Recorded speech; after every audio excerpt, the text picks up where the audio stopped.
அப்பனே பிள்ளையாரப்பா, கொஞ்சம் மனசு வச்சு கண்ணை திறப்பா. பாவம் இந்த பிள்ளையாண்டா ரொம்ப நாளா வேலை வெட்டி இல்லாம கஷ்டப்படுறான்.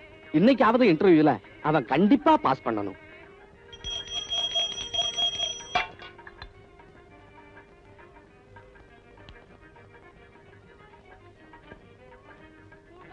இன்னைக்கு ஜெயந்தா. ஐயா ஐயா, அம்மா அம்மா,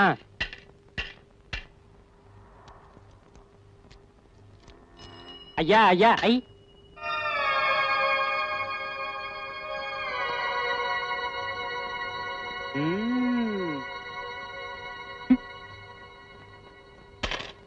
ஐயா ஐயா ஐயா.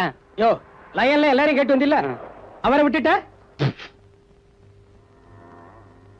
அவர் நிலைமை என்னை விட ரொம்ப மோசம். அவருக்கு 2 அண்ணன், 2 பேருக்குமே கல்யாணம் ஆயிடுச்சு.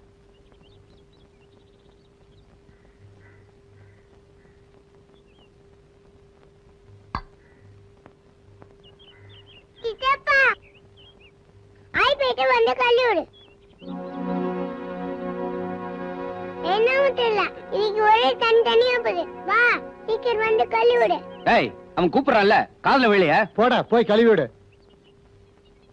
அந்த வீட்டை பொறுத்த வரைக்கும் அவர் மேல பாசமா இருக்கிற ஒரே ஒரு ஆத்மா. இந்தாப்பா, இந்த துணியில தோச்சு போடு. இந்த 2 சட்டையிலும் பட்டன் இல்ல, தச்சு அயன் பண்ணி வை. அவர் எங்கேயோ வெளியே போனாரு, ஷூக்கு பாலிஷ் போட்டு வை. தையக்காரன்ட்ட துணி கொடுத்தனுப்பேன்னு சொல்லியிருந்தேன். இந்த ஜாக்கெட்டையும் அளவு ஜாக்கெட்டையும் கொடுத்துட்டு வந்துரு. ஏண்டி கழுதுங்களா, அவன் இந்த வீட்டு வேலைக்காரன் நினைச்சுங்களா? உங்க குழந்தைனாருடி. ஏ பாட்டி, சும்மா எதுக்கு அவங்க கிட்ட சண்டை போட்டுருக்க? நான் வேலை வெட்டி இல்லாம சும்மா உட்காந்து சாப்பிட்டுக்கிறதால எல்லா வேலையும் தான் கொடுப்பாங்க. பரவாயில்ல, செய்வேன் விடு. அந்த வீட்டுல அவர் நாயா உழைச்சாலும் ஒரு வேலை இல்லைங்கிற காரணத்தினால அவர் படுற அவமானம் கொஞ்சம் நெஞ்சம் இல்ல. என்கிட்டயே 350 ரூபா கடன் வாங்கியிருக்காருன்னா பாத்துக்கங்களேன். இன்னைக்கு கூட ஏதோ இன்டர்வியூக்கு தான் போறாரு போல் இருக்கு. இன்னைக்காவது அந்த இன்டர்வியூல அவர் பாஸ் பண்ணணும்னு அந்த ஆண்டவனை மனசாரவே. இன்னைக்கு இன்டர்வியூ கோவிந்தா. தம்பி, என் குழந்தை கொடுத்துருங்க தம்பி. நல்ல வேலை, நீங்க எதுவும் பண்ணிக்கலையே? பண்ணிக்கலாம் தான் போனங்க. போற வழியில ஒரு டீ கடைக்காரர் என்ன தடுத்து நிறுத்தி அவர் கடையிலே ஒரு வேலை போட்டு தரேன்னாரு. Very good. டேய் பாத்தியாடா, உங்க அம்மாக்கு ஒரு டீ கடைக்காரன் மூலமா வாழ்க்கை கிடைச்சிருக்கு. இல்ல இல்ல சாரி, ஒரு டீ கடைக்காரன் மூலமா வேலை கிடைச்சிருக்கு. ரொம்ப சந்தோஷம். இந்தாங்கம்மா. ரொம்ப நன்றி தம்பி. ஆண்டவா, என்ன யார் மூலம் எப்படி காப்பாத்த போற? வெங்கட் போஸ்ட். வீட்டுல யாரும் இல்லைங்களா? ஐயோ சார், இது எனக்கு வந்தது இல்ல, வேற யாருக்காவது வந்திருக்கும். டோர் நம்பர்லாம் கரெக்டா இருந்துச்சா? அது கரெக்ட்டுங்க. ஆனா 10,000 ரூபாய்க்கு டிராஃப்ட் அனுப்பிச்சிருக்காங்க. எனக்கு எவசரம் அனுப்ப போறான். இந்தாங்க புடிங்க. அம்மா வெங்கட், லெட்டர் உங்க பேருக்கு தாங்க வந்திருக்கு. என் பேருக்கா? நீங்களே படிங்க. பிரதமராக கூட வரக்கூடிய தகுதி உள்ள உயர்ந்து வெங்கட சுப்பிரமணியன் அவர்களே, சென்னை டிரைவிங் ஹோட்டல் மெனு கார்டுக்குள் தாங்கள் வைத்திருந்த மனு கார்டை படிக்க நேர்ந்தது. அது மட்டுமில்லாமல் உங்களை பற்றி விசாரித்ததில் அக்கம் பக்கம் வீட்டார்கள் ஓகவென்று சொன்னார்கள். எனவே இத்துடன் அனுப்பியுள்ள ரூபாய் 10,000 அட்வான்ஸாக பெற்றுக்கொண்டு உடனடியாக எங்கள் நீலகிரி எஸ்டேட்டில் மேனேஜர் வேலைக்கு வந்து சேரவும். இப்படிக்கு மகாராஜா ஏகாம்பரேஸ்வரர், நீலகிரி எஸ்டேட். பெரியவர்களே, தாய்மார்களே, அக்கம் பக்கத்து வீட்டுக்காரங்களே, உங்க எல்லாத்துக்கும் எப்படி நன்றி சொல்றதுன்னு எனக்கு தெரியலையே. என் சொந்த வீட்டுல என் மேல ஒரு நல்ல அபிப்பிராயமே கிடையாது. ஆனா நீங்க எல்லாம் பெரிய மனசு வச்சு எனக்காக ரெக்கமெண்ட் பண்ணி இவ்வளவு பெரிய மேனேஜர் போஸ்ட் வாங்கி கொடுத்துருக்கீங்களே, உங்க எல்லாருடைய பொற்பாதங்களுக்கும் என்னுடைய நன்றி நன்றி நன்றி. கொண்டாங்க சார். வெங்கட் பாட்டி, எனக்கு வேலை கிடைச்சிருச்சு பாட்டி. ரொம்ப சந்தோஷம். நான் நாளைக்கே நீலகிரி எஸ்டேட் புறப்பட்டு போய் டியூட்டில ஜாயின் ஆகிறேன்.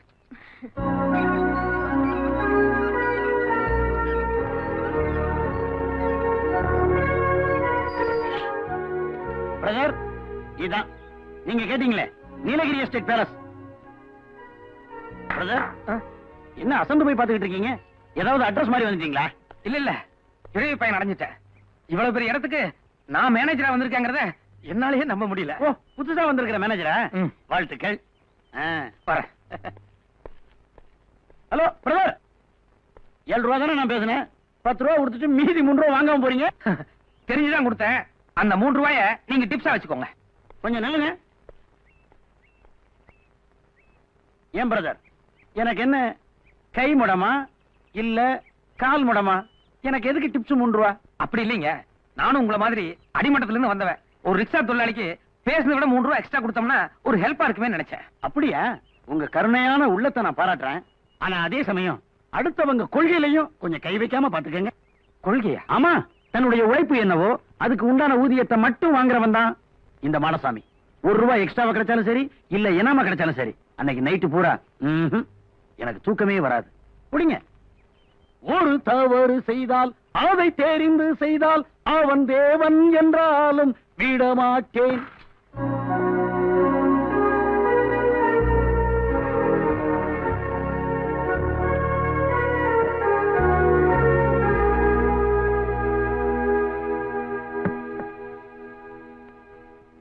வணக்கம் சார். யாரு? மகாராஜா இல்லீங்களா?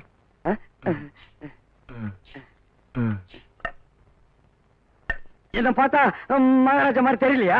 ஐயோ, நீங்க படிக்கட்டுல உட்கார்ந்து இருந்தீங்க, அதோட தலையில கிரீடம் கூட வச்சுக்கல, அதனால நான் யாரோ சாதாரண சிப்பாயின்னு நினைச்சிட்டேன். என்ன மன்னிச்சிருங்க மகாராஜா. இரு. அதெல்லாம் ஒண்ணும் வேண்டாம். நான் மகாராஜா அவ்வளவுதான். நீ இதான் வெங்கட சுப்பிரமணியமா? ஆமாங்க மகாராஜா. நீங்க பெரிய மனசோட அனுப்பி வச்ச 10,000 ரூபாய் டிராஃப்ட் கிடைச்சது. ரொம்ப நன்றி. நான் இப்பவே டியூட்டிக்கு ரெடி. டூட்டி பாக்குறது இருக்கட்டும், முதல்ல நீ இந்த அரண்மனை நிலவரத்தை தெரிஞ்சுக்க. நாயர், வாட்ச்மேன், கார்டனர், டிரைவர் எல்லாரும் வாங்கப்பா. உனக்கு கீழே வேலை பாக்குறவங்கள முதல்ல உனக்கு அறிமுகப்படுத்தி வச்சிடறேன். சரிங்க. நமஸ்காரம். நமஸ்காரம். குக், நாயர். வணக்கம் சார். நான் இன்னைக்கு புதுசா மேனேஜர் வராருன்னு சொன்னேன்ல, அது இவர்தான், மிஸ்டர் வெங்கட சுப்பிரமணியம். ஏன் நாயர், உங்களுக்கு இங்க எத்தனை வருஷம் சர்வீஸ் ஆச்சு? சர்வீஸோ? நான் இன்னும் வேலைக்கு சேர்ந்தது. வேலைக்கு சேர்ந்தோம். எல்லாருமே இன்னைக்கு தான் வேலைக்கு சேர்ந்தீங்களா? ஏன் மகாராஜா, அப்படின்னா இத்தனை நாளா இந்த அரண்மனையில நீங்க மட்டும் தனியா தான் இருந்தீங்களா? ஐயோ, என்ன கிராஸ் பண்ணி கேள்வி கேட்காதப்பா. நான் சொல்றத மட்டும் கேட்டுக்க. இந்த அரண்மனையில இன்னும் ஒரு முக்கியமான ஆள் இருக்காங்க, அவங்களே உனக்கு அறிமுகப்படுத்துறேன். அம்மா, லக்ஷ்மி அம்மா.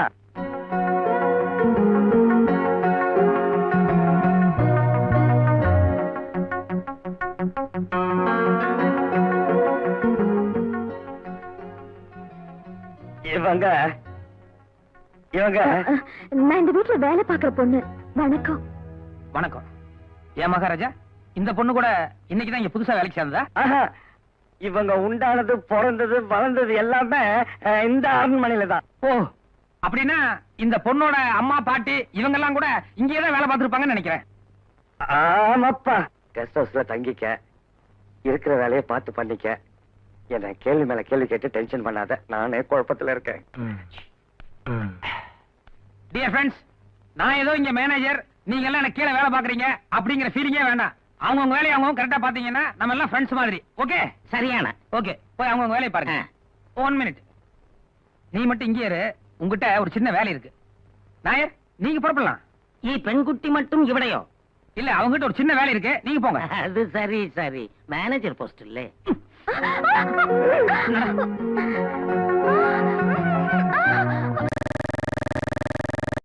காலையில சாப்பிடல, மத்தியானம் சாப்பிடல, இந்த ஒரு நேரமாவது சாப்பிடுறான். இல்ல பாட்டி, எனக்கு பசிக்கல. டேய் வாடா. பாட்டி, இத பாரு, காலையில நீ சாப்பிடலன்னு நானும் அப்படியே பட்டினே கிடக்குறேன். எனக்கு ஏதாவது வரப்போகுது. வாடா வா.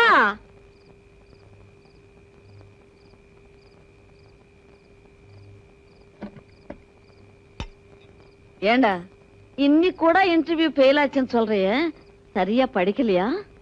இல்ல பாட்டி, நான் நல்லா தான் படிச்சுட்டு போனேன். பின்ன அவங்க கேட்ட கேள்விக்கு டான் பதில் சொல்ல வேண்டியது தானே? எல்லா கேள்விக்குமே அவங்கள அஸ்துற அளவுக்கு நான் பதில் சொன்னேன். ஆனா கடைசி கேள்விக்கு நான் அசந்துட்டேன். ஏன், ரொம்ப கஷ்டமான கேள்வியா? 30,000 ரூபாய் லஞ்சம் கேட்டாங்க, அதுக்கு என்னால பதில் சொல்ல முடியல.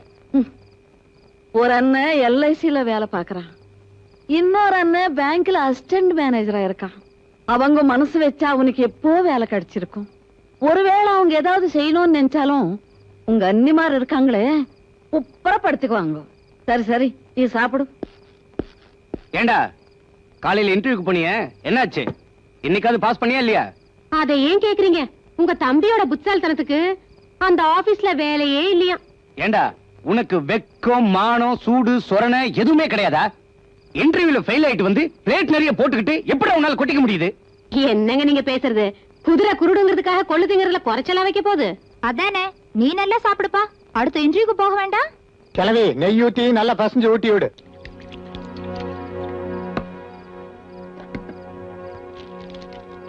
ஏண்டி சாப்பிடும் போது இப்படி ஈவு இறக்கம் இல்லாம பேசுறீங்களே? உங்க கூட பிறந்தவங்க மாத்திரம் கலெக்டர் உத்தியோகமா பாக்குறாங்க. என் பேர்னு குறை சொல்றீங்களே. வார்த்தை அளந்து பேசு. வாய மூடு.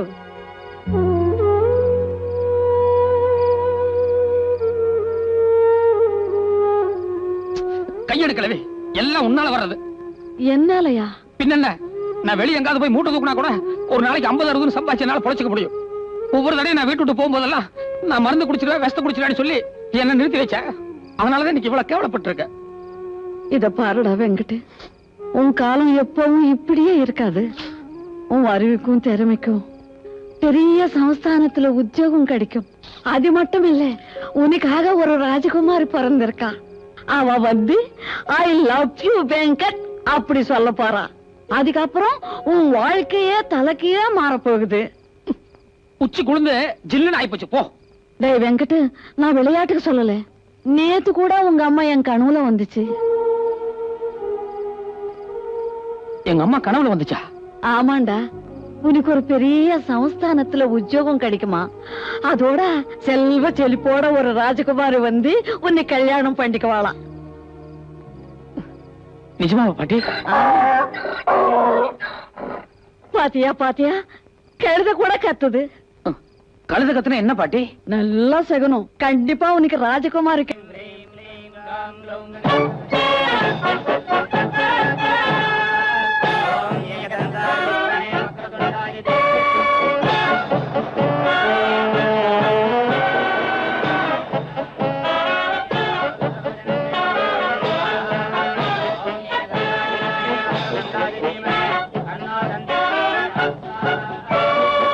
எல்லாருக்கும் வணக்கம். உட்காருங்க. பாப்பா, நிச்சயதார்த்தத்துக்கு எல்லாரும் வந்துட்டாங்களா? பொண்ணு அலங்காரம் முடிஞ்சிச்சான்னு அப்பா பாத்துட்டு வர சொன்னாரு. Just a minute.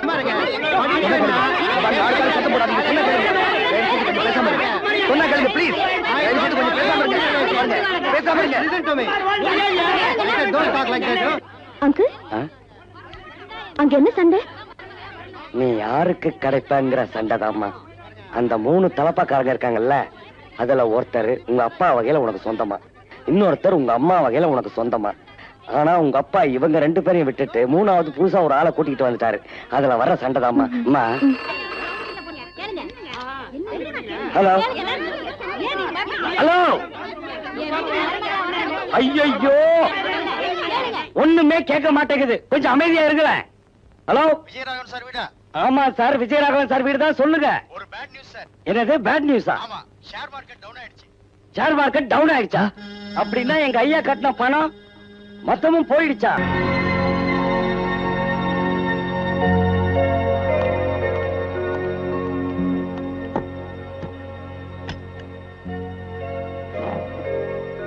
அங்கிள், இவங்க எல்லாரும் இன்னும் 20 வருஷம் இங்க வேலை பார்த்தாங்கன்னா இவங்களுக்கு சேர வேண்டிய சம்பளம், போனஸ், ஃபெஸ்டிவல் அலவன்சஸ், இன்னும் இந்த மாதிரி என்னென்ன உண்டோ அது எல்லாத்தையும் இப்பவே கொடுத்து செட்டில் பண்ணிடுங்க.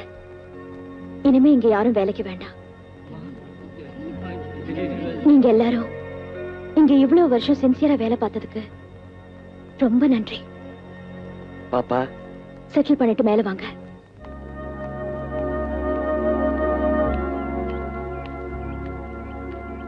பாப்பா, உங்க அப்பா சாகிறதுக்கு முன்னால இந்த குடும்பத்துக்கே விசுவாசமானவன் நீதான். என் பொண்ணை பத்திரமா பாத்துக்கன்னு சொன்னாரு. எல்லாத்தோடும் சேர்த்து என்னையும் வீட்டுக்கு அனுப்பிச்சிட்டாருமா. இல்ல அங்கிள், நீங்க எங்கேயும் போக வேண்டாம். நீங்க என்னோட வெல்விஷர். கடைசி வரைக்கும் நீங்க என் கூடவே இருக்கலாம். ரொம்ப சந்தோஷமா. ஆனா ஒரு வேலைக்காரன் கூட வச்சுக்காம மொத்த பேரையும் திடுதிப்புன்னு அனுப்பிச்சிட்டியம்மா. ஏன்னு புரியலம்மா. இல்ல அங்கிள், எங்க அப்பா இறக்கறதுக்கு முன்னாடி என் சொத்து மொத்தம் லாஸ் ஆயிடுச்சுன்னு ஒரு தப்பான போன் கால் வந்ததே. ஒருவேளை அது நிஜமா இருந்திருந்தா இப்ப நான் இந்த பேலஸ்க்கு குவீனா இருந்திருக்க முடியுமா?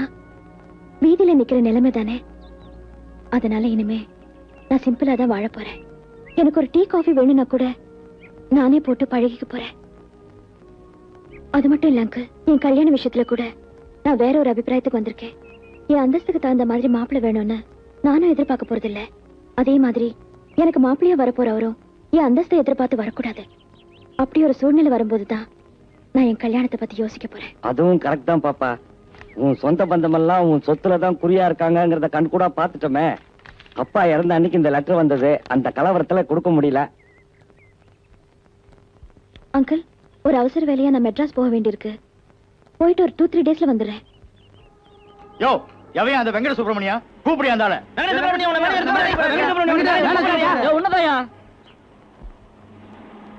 கூப்பிட்டீங்களா சார்? ஆமா, வீர பதக்கம் வாங்கி வச்சிருக்கேன். உனக்கு குத்தி விட போறேன். Stupid fellow. எப்பயா வேலைக்கு சேர்ந்த?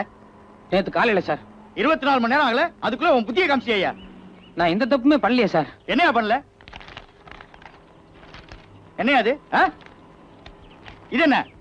நாங்களே ஒரு மெனு கார்டு வச்சிருந்தா அந்த மெனு கார்டுக்குள்ள ஒரு மனு கார்டா? அடடா, போட்டோல உணர்ச்சியை அள்ளி கொட்டி இருக்காயா. என் தாயின் மறு உருவங்களே. எம்காம் பட்டதாரியான இந்த வெங்கட சுப்பிரமணியன் படிப்புக்கு தகுந்த வேலை கிடைக்காத காரணத்தால் உங்கள் முன் ஒரு சர்வராக நிற்கிறேன். உங்களால் எனக்கு வேலை கொடுக்க முடியவில்லை என்றாலும் உங்களுக்கு தெரிந்தவரிடம் சிபாரிசாவது செய்யுங்கள். பிரதமராக வரக்கூட தகுதியுள்ள K Venkata Subramanian M Com. Notice அன்பளிப்பு பிச்சை பெரியண்ணன். ஏயா இங்க வர்றவங்க காபி சாப்பிட வர்றாங்களா இல்ல உன் கர்ண மனுவை பரிசீலிக்க வர்றாங்களா?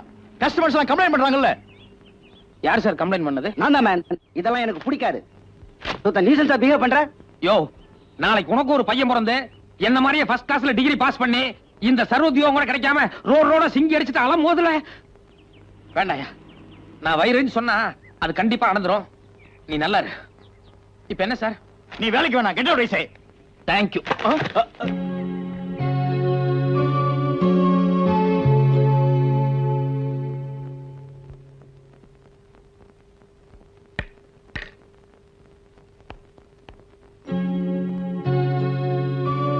பிரபா, நீயா?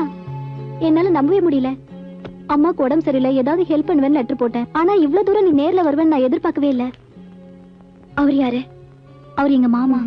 இந்தா, நான் வந்து டாக்ஸி வெளியே தான் இருக்கு. சீக்கிரம் உங்க அம்மாவை கொண்டு போய் ஹாஸ்பிட்டல் அட்மிட் பண்ண சொல்லு. முதல்ல அட்மிட் பண்ண சொல்லு, சீக்கிரம்.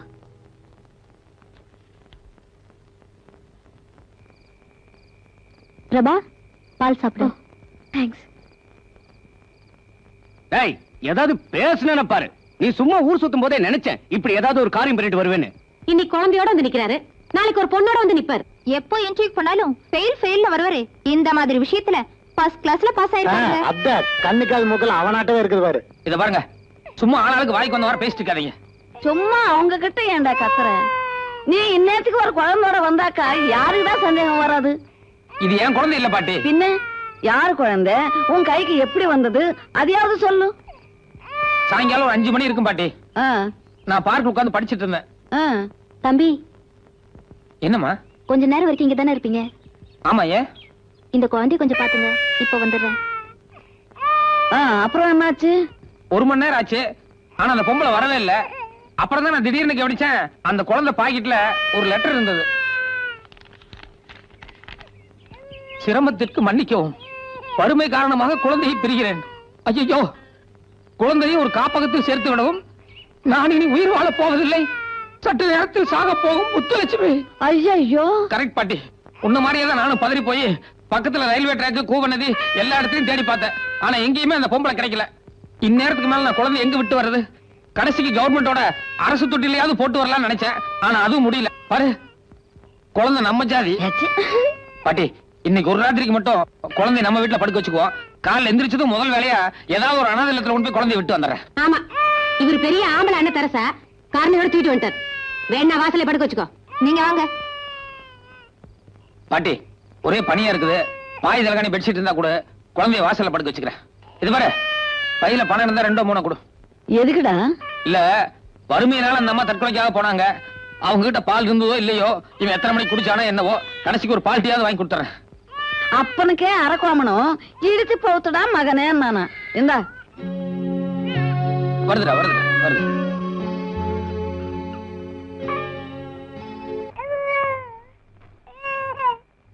சூடு இல்ல. இந்த என் ராஜா இல்ல, கொஞ்சம் குடிப்பா. குடி குடி குடி குடி. டேய் சாமி, நான் ஏற்கனவே சோதனையில் இருக்கேன்டா, நீ வேற என்ன சோதிக்காத. டேய், இப்ப நீ அழகிய நிறுத்தல, நான் என்ன பண்ணுவேன்னு எனக்கே தெரியாது. பார்க்கலாமாடா?